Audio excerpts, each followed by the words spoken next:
श्री स्वामी समर्थ सर्वांना। आज नवरात्रीचा 6वा दिवस आहे आणि 6 दिवस होऊन सुद्धा जर आपल्या घरामध्ये धन म्हणजे घटस्थापना केली असेल आणि धान्य उगवत नसेल तर काय करावं।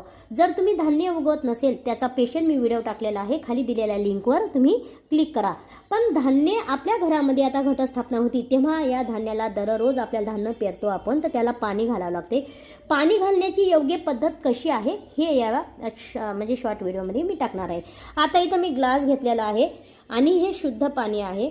तर ह्या ग्लास घेतलेला आहे तर आपल्याला दररोज काय करायचं, आता छोटा ग्लास आहे ना, फक्त एवढंच पाणी आपल्याला दररोज टाकायचं।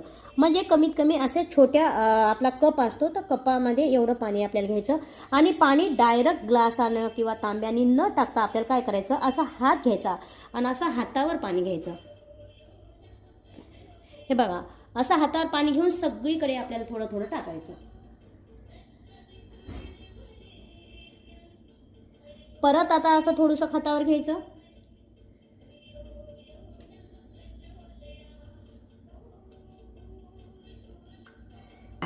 जर अशा पद्धतीने आपण असं हातावर पाणी घेऊन थोडं थोडं असं पाण्याचा असा फक्त शिंपडा म्हणजे सडा शिंपडला तर आपलं धन कधीही बुरशी येत नाही। त्या धान्याला कधीही म्हणजे ते धान्य नासत नाही आणि खराब होत नाही। आता बघू शकता तुम्ही किती खाली स्वच्छ आहे, बिलकुल बुरशी नाही आली आहे। आता खाली आज कसं सकाळी पण भरपूर पाणी झालं माझं, आता पण तुम्हाला पाणी टाकून दाखवलेलं आहे, तर बुरशी येत नाही आणि धान्याची वाढ पण भरभर होते। बघा आजचा 6वा दिवस आहे तर एवढं धान्य माझं उगवलेलं आहे आणि ह्या बाजूला माझ्या माळा आहेत।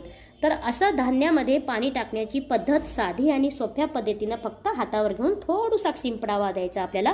अशा पद्धतीनं तुम्ही धान्याला पाणी टाका। खाली दिलेल्या लिंकवर क्लिक करा।